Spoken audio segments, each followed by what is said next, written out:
So what are the division between that? So yung i-divide na, digital divide na.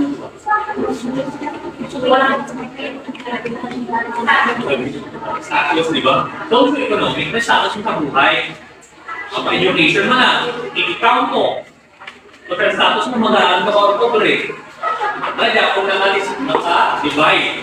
So what mean by socio-economic disparities? So pakibasa daw ma'am, na Socio-economic disparities. The digital divide is often closely linked to economic factors. People with lower incomes and those that are digitalized or disadvantaged backgrounds may be more likely to experience limited access to digital technologies and lower levels of digital literacy. sige lang.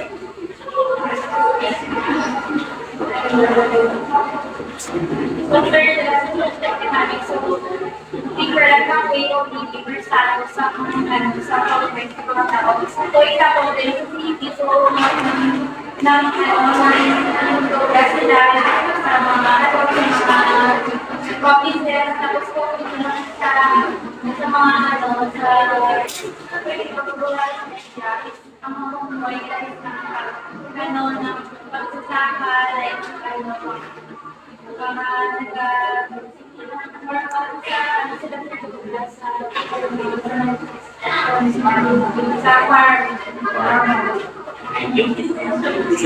So what do you mean by socio-economic disparity? Number 10, the digital divide is often closely linked to socio-economic factors.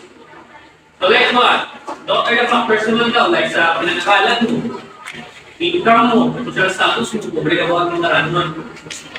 Di ba kasi people with lower incomes and those from marginalized or disadvantaged backgrounds or mga lower fund may be more likely to experience limited access to digital technologies.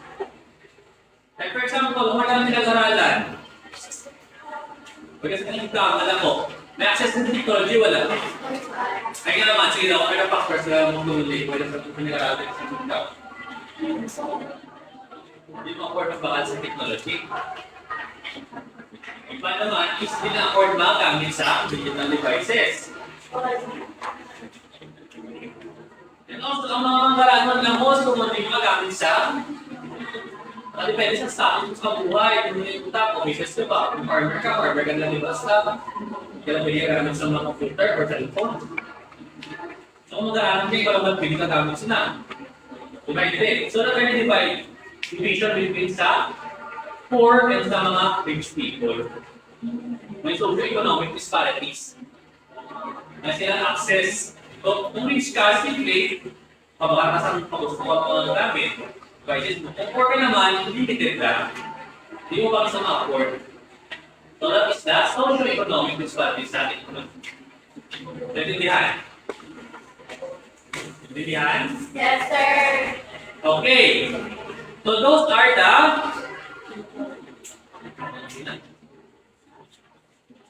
key aspects of digital divide. So subong naman yung i-discuss also the strategies to address the digital divide. So how to address or what way para ma-solucionan ang digital divide na ito.